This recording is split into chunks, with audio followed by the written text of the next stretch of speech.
Welcome into our Frenzy 5. As always, it's a pleasure to be joined by digital content producer Keith Schweiger. Keith, we're in the thick of the district playoff season for high school football. It's gone like that, man. Yeah, this is our last Frenzy 5 of the season, actually. So, the games are going to keep going on. We'll keep having previews of those games on fox43.com and on the air. But this is our last time together as the Frenzy 5. So, ready to get to it. Yeah, it's bittersweet Yeah. for sure. Let's start with that game of the week, Central York and Harrisburg. These two teams both on heaters. Harrisburg offensively with Sean Lee, their running backs, Mekhi Hopkins, and I can't even think of his name. You're right. They are really on a hot streak. Both of these teams are. Both teams are pretty familiar with one another in districts in recent years. They met in the championship game a couple of years ago, so they won't have to dig too hard to find film. Harrisburg, they're coming off a 32-21 win over Wilson last week. That was actually a rematch of last year's district final, which Harrisburg also won. So the Cougars, defending champs, they're coming in. They've won 8 out of their last 9 games. Only 2 losses this season. One to Manheim Township, who's in the other semifinal, and the other one to State College during the regular season. So as you said, hot streak for Harrisburg. Sean Lee, the quarterback, he had 2 touchdown runs and a touchdown pass against Wilson last week. Definitely a player to watch for Harrisburg. 1,400 passing yards, 15 touchdowns so far this season. Mekhi Hopkins, as you said, he had 163 yards and 2 touchdowns last week, and he's closing in on 900 rushing yards for the season. So definitely a guy that you got to watch out for. As for Central York, another epic win over York High. They're second in 3 weeks last week in the quarterfinals, 51-44. What a game. Nearly 1,000 yards of offense, 13 total touchdowns. Crazy. Just up and down the field the whole way. Great game, but it was Central York that came out on top, thanks to Nazir Still, who missed the Week 10 game with York. He was back in the lineup last week. 159 passing yards, 84 rushing yards, 4 total touchdowns. So he definitely made his presence felt. And Jules Goff, the running back, another good game for them. 171 yards, 2 touchdowns on the ground, 3 catches, 104 yards, and 2 other touchdowns through the air. So those 2 guys are definitely the ones that do the most to make Central York tick. And they're going to have to be, if you're Harrisburg, you got to have a game plan that's going to try to slow them down somehow. Yeah, absolutely. We've covered these teams a lot. Both of them can score and score quickly. So that one might be a shootout for sure. Let's move on to Manheim Township and Hempfield. These two teams know each other well, played a little bit earlier this year. Manheim Township, a big win last week, kind of an upset, honestly. Yeah. So what are we looking for in this one? Well, this is probably one of the best rivalries in the Lancaster-Lebanon League in pretty much any sport. Township and Hempfield do not like each other. The LL League is my old stomping ground, so I know this well. And as you mentioned, it's a rematch. Hempfield won the first game back in Week 5, 17-14, and went on to win the section title. So a good season for Hempfield. They beat Carlisle 30-14 last week. The problem, a potential problem this week for the Knights, though, is one of their best players, Grant Hoover, left the game last week. Took a shot.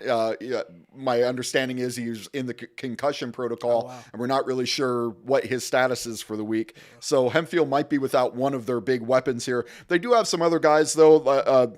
For example, Stephen Catch shifted to the backfield last week from his wide receiver spot after Hoover went out and had 59 yards and 2 touchdowns, when he took over for Hoover against Carlisle. So he's a guy that you can depend on for Hempfield. They also got a good quarterback in Jackson Landis. He has close to 1,700 passing yards and 13 touchdowns this year, and he had a 41-yard touchdown run in the win over Carlisle as well. For Township, they won a rematch last week, 37-31 over Cumberland Valley, who beat them 31-27 all the way back in the season opener. I think Township is a bit of a different team at this stage of the season, though. They are hot. They got a great quarterback in Hayden Johnson, who had a big game last week, and he's at 2,381 passing yards and 25 touchdowns this year for the streak. That's impressive. Again, if you're game planning for Hempfield, the item number 1 on that checklist, got to be figuring out a way to contain him. So this should be a really good matchup. As we said, both these teams very familiar with one another. Great semifinal showdown here and a good rematch. Yeah, definitely looking forward to that game. Got to have depth at this point in the season as well. Absolutely. Let's move on to Cocalico and Solenko. Cocalico, man, I mean, since they've gotten in the playoffs, they have been rolling, and we know about Solenko and their run game as well. Yeah, and I remember back when Cocalico, they had to win their last 3 games of the regular season just to get into the playoffs as the 12 seed. That's the final spot. And I remember reading on Twitter, I forget who tweeted it, but somebody said, boy, I would not want to mess with these guys in the playoffs. And whoever it was, they proved to be correct because, Cocalico, all they've done so far, they beat the 5 seed Elizabethtown 42-2 in their first game. And then last week, another big win over Gettysburg, 23-12. Gettysburg was the 4th seed. So they've knocked off 2 pretty highly regarded programs. Sam Steffi, the running back, big game against Gettysburg, 175 yards, 2 touchdowns. He's at 1,477 yards and 19 scores for the year. You know what Cocalico wants to do. Actually, they're very similar to Solanco. They run different kinds of offenses, but both of them are going to run the ball pretty much exclusively. Exactly. Cocalico's averaging 400. They had 417 yards against Gettysburg, all on the ground last week. They average right around 350 yards a game just on the ground offensively. And their defense is pretty good too. As for Shippensburg, they had their hands full last week. They're up 28-7 at halftime, and it seemed like they were in cruise control. And then Shippensburg comes back in the second half and made it really tight. Solanco held on for a 42-35 win, but they were sweating that a little bit more than maybe they were expecting to. So I think, I'm sure they were fine-tuning a bunch of stuff this weekend, especially on the defensive side to tighten things up. Golden Mules are the top seed in the playoffs. They got just a great group of runners, 4 players with at least 500 rushing yards this season. Josiah Foran's probably the best of the bunch. He has 979 yards and 12 TDs. Cole Harris has 968 yards and 9 scores, and they got a good quarterback who can also run the ball in Brody Mellinger. So a lot of weapons that you have to focus on for both of these teams, really, because Cocalico, they run a veer. They have a lot of guys that carry the ball too. So, get your seats early in this one because I think the clock's going to be moving. It's not going to be a mercy rule game, but that clock's going to move because neither of these teams are very interested in passing. Yeah, you mentioned the veer, triple option, 1T. I mean, these guys go against it every day, so it should be an interesting matchup for sure. Let's move on to our next game. We got LS and Manheim Central. LS, they've been playing some really good ball lately, and Manheim Central, of course, we know about them as well. Absolutely. Their pedigree, second to none in districts. They're probably definitely the most successful district program. They share the record with Bishop McDevitt for most wins. They both are at 60 wins all time in district. Central has 18 district championships. They won 10 in a row from 1992 to 2001. And this is their 34th appearance in the playoffs, which is also a record. So they need no introduction.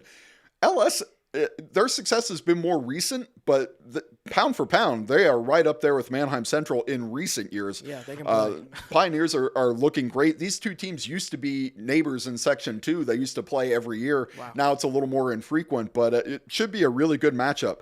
LS, they finished second to Wyomissing in Section 4, which is certainly nothing to be ashamed of. Yeah. They've won 8 of their last 9. The only loss, that was to Wyomissing, 21-0 in Week 10. And they also lost to Solanco all the way back in Week 1, 40-35. So they were competitive in both of those games, but they've really been hot lately. They're coming off a 52-6 win over Susquehanna Township. Nice. Manheim Central also cruised in the quarterfinals. They crushed York Suburban 63-14. So 2 very good offenses, 2 very good fundamentally sound programs here. It should be a really good matchup. I'm looking forward to seeing how it turns out. Yeah, me too. Like you said, that should be a great game. Absolutely. Let's move on. You mentioned Wyomissing. They're in the 3A title game again. They seem to get there every single year, taking on a West Perry team who really took it to Lancaster Catholic last week. Looked really good in their win as well. Absolutely. How can West Perry knock off this team? I mean, they keep winning districts. Yeah. They are. It's a tall order for West Perry for sure. I should note this is a Saturday afternoon game. Yes. Wyomissing doesn't have lights, so it's a 1:00 game on Saturday.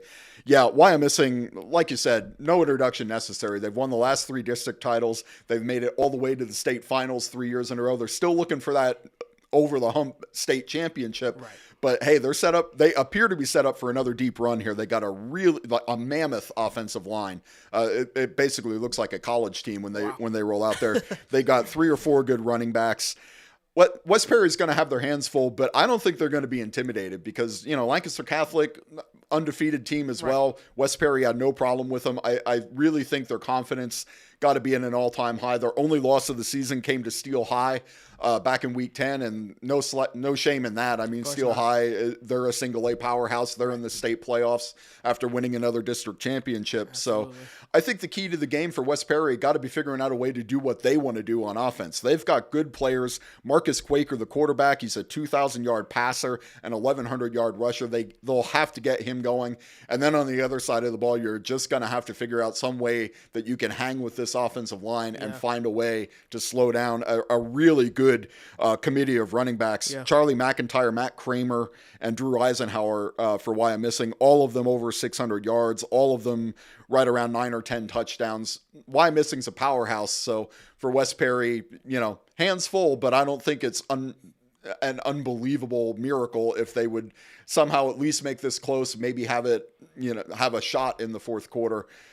Like I said, their hands are pretty full in this one, though. Why missing is going to be a big challenge for them. If you can get to this point in the season and get to the district title game, obviously you got a chance. Anything can happen from here on out. Absolutely. That's why they play the games, right? Absolutely. Yep. Sounds good. Well, Keith, thank you so much, not only today, but all season long. Those are going to be our games to watch. We can't wait to see, and get your seats early. Absolutely.